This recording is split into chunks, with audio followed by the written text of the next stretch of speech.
Now comes two types of realism.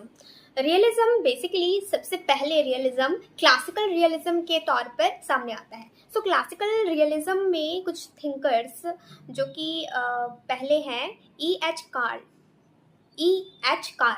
Car अपना work 20 years crisis देते हैं in 1919 to 1939 and he critics that idealism as a fail strategy. वो यही बोलते हैं कि आइडियलिज्म पर जो इतना फोकस करा गया, idealism is a false concept. Idealism पर कोई भी नेशन वर्क नहीं कर सकता, नहीं चल सकता, ठीक है। इंटरनेशनल एरिना में ऐसा नहीं हो सकता कि आइडियलिज्म को फॉलो करके कभी वॉर का सिचुएशन हो ही ना, ऐसा नहीं हो सकता।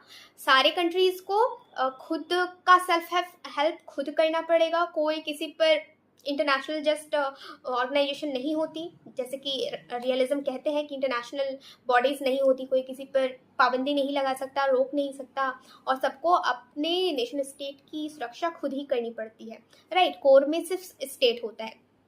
सो now thinkers come, another thinker come that is थ्यूसीडियस।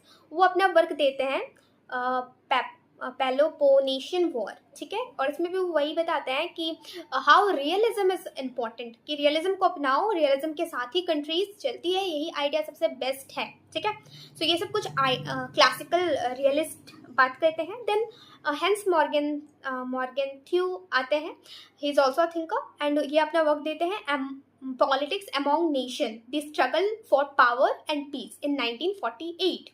And वो इसमें 6 प्रिंसिपल की बात करते हैं, 6 प्रिंसिपल को इंट्रोड्यूस करते हैं और इसको क्रिटिक करती हैं feminist thinker Tickner. He said कि हेंस मॉर्गेंथ्यू ने बहुत ज़्यादा फेमिनाइन चीज़ को फिगर आउट नहीं करा है, उसने करा क्या है तो मैस्कुलाइन पॉइंट ऑफ व्यू को बहुत ज़्यादा एम्फसाइज करा है। उसने कहा है कि पावर कन्फ्लिक्ट, एक कंट्री दूसरे कंट्री पर अटैक करेगी अपने पावर को बढ़ाने के लिए, मतलब बहुत ज़्यादा मैस्कुलाइन डोमिनेशन की का बात कर देते हैं हेंस मॉर्गेंथ्यू। इसी को क्रिटिक करती है फेमिनिन जस्ट थिंकर टिकनर। वो कहती है कि यदि फीमेल को कंट्री का हेड बनाया जाए, जैसे कि नॉर्दर्न कंट्रीज़ में कुछ फिनलैंड जैसे कंट्रीज़ हैं, वहाँ पर हेड जो होती है कंट्री की वो फीमेल होती है। सो ऐसी कंट्रीज़ कभी भी वॉर या कन्फ्लिक्ट को प्रेफर नहीं करते हैं, they first prefer the peace over the war, ठीक है। सो इसको क्रिटिक करती हैं।